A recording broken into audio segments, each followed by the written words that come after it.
let's see what we got going on now. I got some more new stuff. These round top high feeder. I'm going to try this out in the 8 frame because I feel the 8 frame is a little light on resources. I want them to get kind of started. Getting a little late in the day. They all seem to be coming back because this thing just like, I mean, it's got some weight, but I don't think it's got enough. Not like these. These things are, of course, these are 10 frame and I can't hardly pick it up. But I want to feed this one. I want to feed it from the top. And here they come because these guys are ingrates. So let's see if we can get started here. But they're already coming out and bugging me. Because these guys are a little hot. I don't know why, but they are. Thought I had this going good. Give me a second here.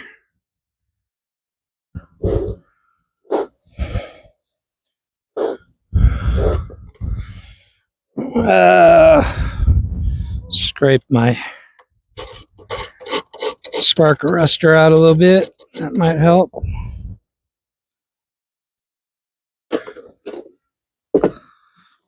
Ooh, boy. Here we go. They're already on that dead cat, I think. For some reason, they love my windsock.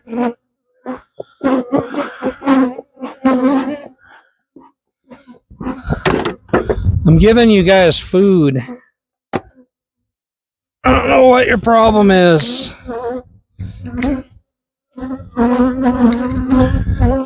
So, whoop, get off of there. Use this. Get off of there. Come on. Stop getting in my way. Use the super frame.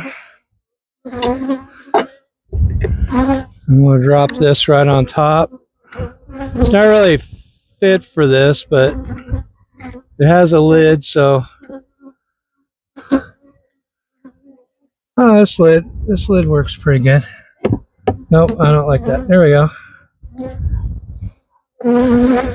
Now, 2-to-1 honeybee healthy, and got a little tint of green because I put that spirulina algae, basically. I put that algae stuff in it.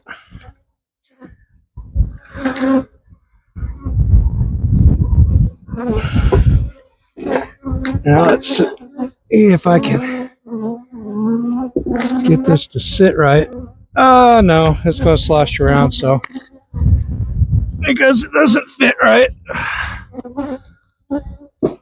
So let's get a couple of sticks. There's another stick. There we go.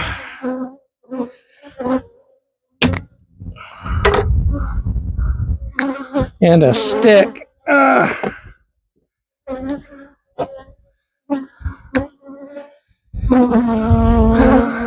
the cup on it.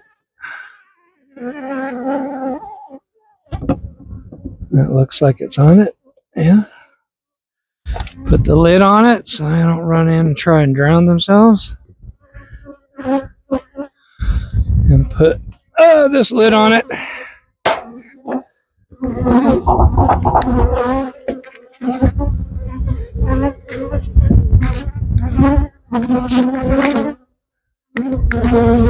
And yep, we'll call it soup.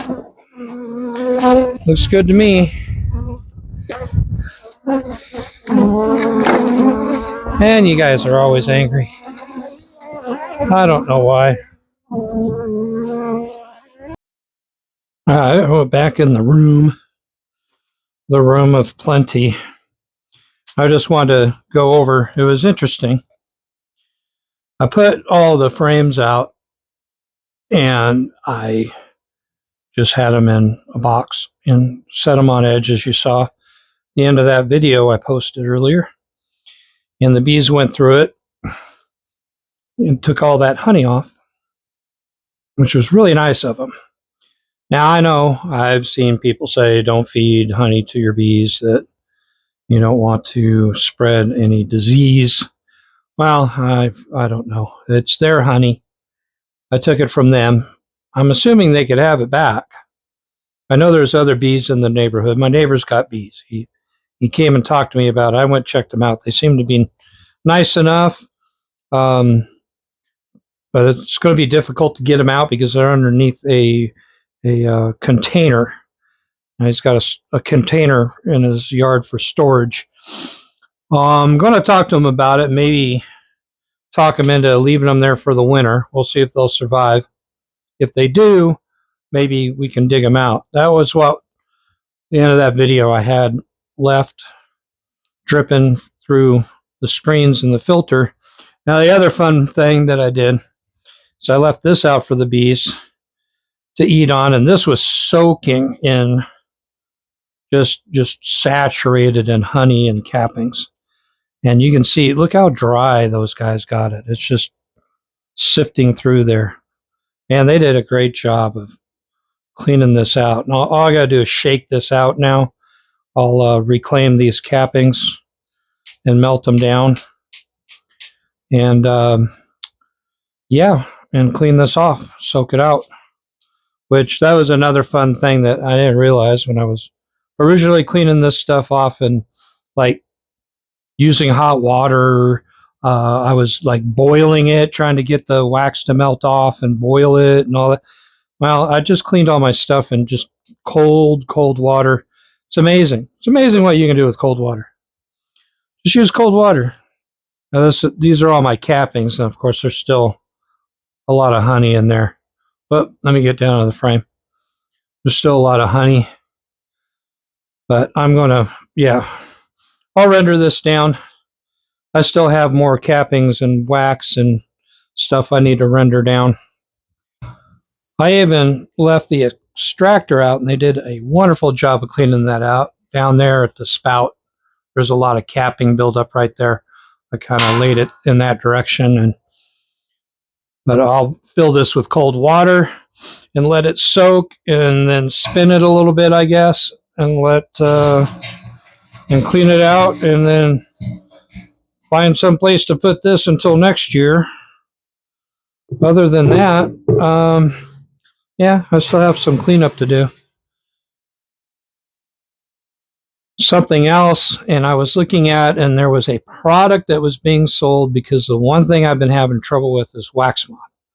And I already had wax moth all over my 5-frame, and they got all in it, and man, there was a bunch of larvae and everything, and they were eating up the wax. I don't want them to eat this up. I want to save this until next year so we can give this back to them and let them fill it. So it was Paradis. Well, it keeps moths off. And I was looking at the ingredients, and it's interesting. The ingredients are the same as what? Mothballs. Yeah, it's that active ingredient right there, the paradichlorobenzene. Same ratio, same everything. So I stacked all of my frames up in my empty boxes now, my spare boxes, and covered it all up, punched a couple of holes in the bag, threw it in the bottom, and there you go. And then come next year, I'll break them out. I'll let it air out like the instructions for the other stuff says. And yeah, we'll let the bees go at it next year. So cross our fingers. All right, we'll catch you later.